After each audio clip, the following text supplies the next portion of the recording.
આઝાદી નથી મળી. 29 માર્ચ 1857 સવારના પોરમાં બેરકપુરના બંગલામાં એક અંગ્રેજ અધિકારી બરાબર તૈયાર થઈ આમ સાવણીમાં જવાની તૈયારી કરે. બાજુમાં સાવણી, એમાં એના માણસ દોડી આવીને કીધું, સાહેબ જલ્દી કરો, જલ્દી સાવણી में चलो, સાવણીમાં આવો જલ્દી. અંગ્રેજ ટોપા વાળો અધિકારી ટાણે ટાણે બકરો ખાઈ, દારૂ પીએ, ભંભલા ભરી હિન્દુસ્તાનીઓને હેરાન કરે.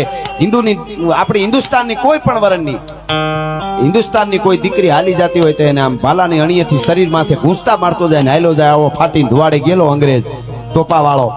એને જઈને એના માણસોએ કીધું જલ્દી સાવની में चलो. કે નહીં, मैं सर्च जाके आता हूँ, पहला सर्च जा रहा हूँ, मैं पहला जाऊँ सर्च जा रहा हूँ, पहले फिर आऊंगा मैं. नहीं जल्दी चलो सर, सर्च नहीं जाना है. इतनी जल्दी क्या है कि एक बमन पागल हो गया है.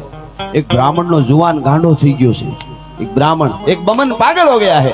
क्या हुआ है कि वो हाथ में गन लेके बोल रहा है. हाथ में बंदूक लई, रिवॉल्वर लई અને હડિયું કાઢીને એમ કહે છે કે આજ તમારો ગોરો અંગ્રેજ અધિકારી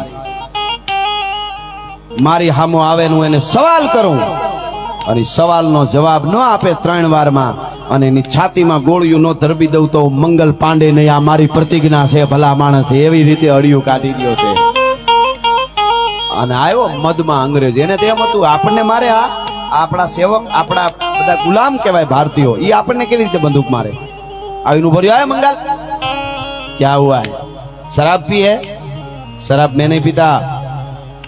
क्या भांग पी ली है? मैं कुछ नहीं पीता. तो तू मुझे मारने की बात क्यों कर रहे हो? अंग्रेजी की तू मुझे मारेगा, तू हिंदुस्तानी मुझे मारेगा, हमारे गुलाम मुझे मारेगा. हाथ में गन लेके तू डरा रहा है मेरे को, मुझे मारेगा तू? जानता हूं मुझे, मैं कौन हूं, मैं अंग्रेज हूं, तेरे टुकड़े करके कुत्ते को खिला दूंगा मैं. मुझे क्या मारेगा तू? તેથી આમ બંદૂક રાખીને કીધું તમે અમને જે કારતૂસ આપો છો એમાં ગાય અને સુવરના માંસનું તેલ લગાડો છો. અંગ્રેજ સ્તબ્ધ થઈ ગયો, આને ખબર કેમ પડી. બીજી વાર કીધું લગાડો છો ગાયનું અને સુવરના માંસનું તેલ, કારતૂસ આપો છો એમાં. એક બેન ત્રીજી વાર કીધું, જવાબ ન આપ્યો. તેથી મંગલ પાંડે અંગ્રેજ ટોપાવાળા મદમસ્ત, જેને કહેવાય અભિમાનમાં ફાટીને ધોવાડેલી ગયેલા અંગ્રેજને છાતીમાં ગોળીઓ ધરવી દીધી. ધાડ ધાડ ધાડ ધાડ ધાડ કરતી. 29 માર્ચ 1857 અને ગોળીઓ ધરવી દીધી. ઘાયલ થઈ ગયો, પકડાઈ ગયો અને હું તમે આજ આઝાદ શ્વાસ લઈ શકીએ એના માટે 8 એપ્રિલ 1857 મંગલ પાંડે ફાંસીના માસડે લટકી ગયો તો એટલે હું તમે આનંદ કરી છીએ. આવા તો કેટલાય તરવરિયા યુવાનોએ લોહી રેડી દીધા છે. પણ ભારત વર્ષની ધરતીમાં ઉજળો ઇતિહાસ, આટલી બધી સંખ્યામાં આપ બધા બેઠા છો એટલે હું આપને કહી દઉં, હું થોડો વાતુનો પણ માણસ છું. એકાદ પ્રસંગ પણ હું કહીશ. મારી પાસે ઘણી બધી વાતો છે. આ તો અમે ગોળ સાથે હોય ને બધું ગાવાનું, બધાય માણસને મજા આવે એટલે ઘડી કેમને ગાયા કરી આ તે એટલે ઘણી બધી અમારી પાસે વાતો છે. પણ હું આપને કહી દઉં, આપ બધા ભણેલા છો, તમારે વાંચી લેવાની છૂટ છે, જાણી લેવાની છૂટ છે. અમારું એમને ના માની લેવું, પણ તમને સાચું લાગે તો પછી કેવું ના બરાબર છે. દુનિયાના ટોચના ફિલોસોફરો, વિદ્વાનો થયા, ઇતિહાસકારો, એને એક જ વાત કરી છે, કોઈ દેશને તમારે કંગાલ બનાવી દેવો હોય, રાંકો બનાવી દેવો હોય, કોઈ દેશને તમારે નકામો બનાવી દેવો હોય, ઈ દેશ ઉપર અણુબોમ્બ નાખશો તો ઈ દેશ નકામો નહીં બને, રાંકો નહીં બને, પાછો ઉભો થાય. જાપાન થઈ ગયું ને. દુનિયાના વિદ્વાનોએ કીધેલી વાત કરું છું તમને, એનો સાર કહું છું.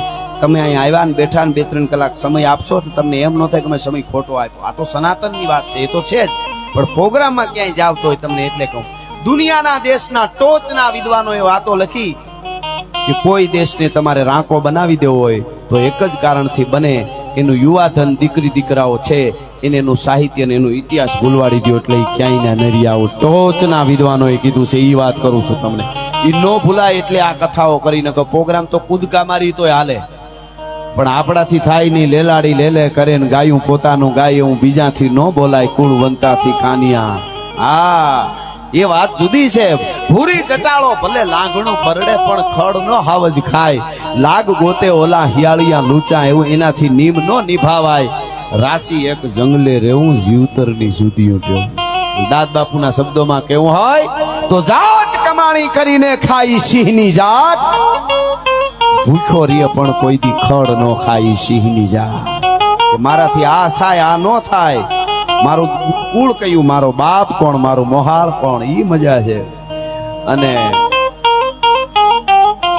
એકલે ખૂણે બેહીન ખાઈ તો કોક બીજા, થાળી ધોઈને પી જાય ઈ તો કોઈક બીજા, પણ જેની થાળીમાં કંઈક ધરાય ઈ સિંહની જા.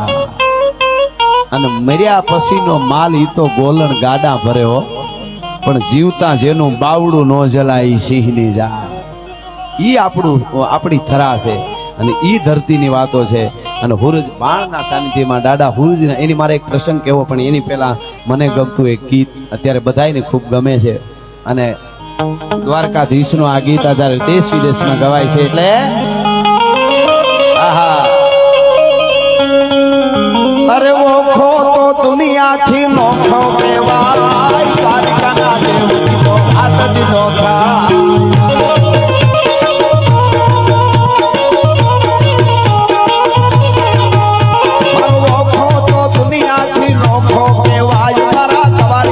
ઠાકરની વાત ના થાય.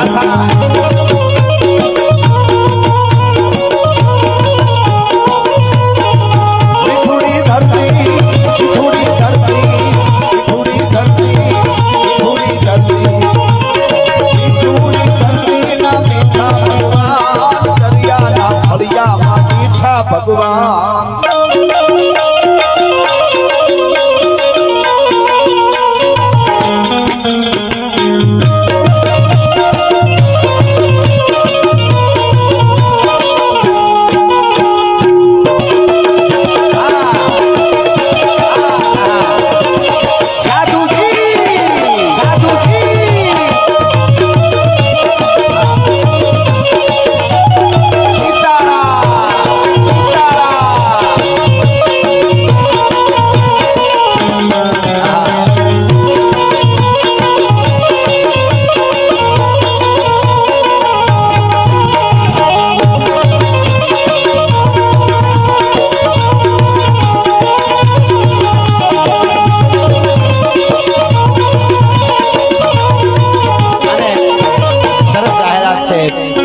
પશ્ચિમ ધામ દાદા બાપુ બિરાજમાન છે.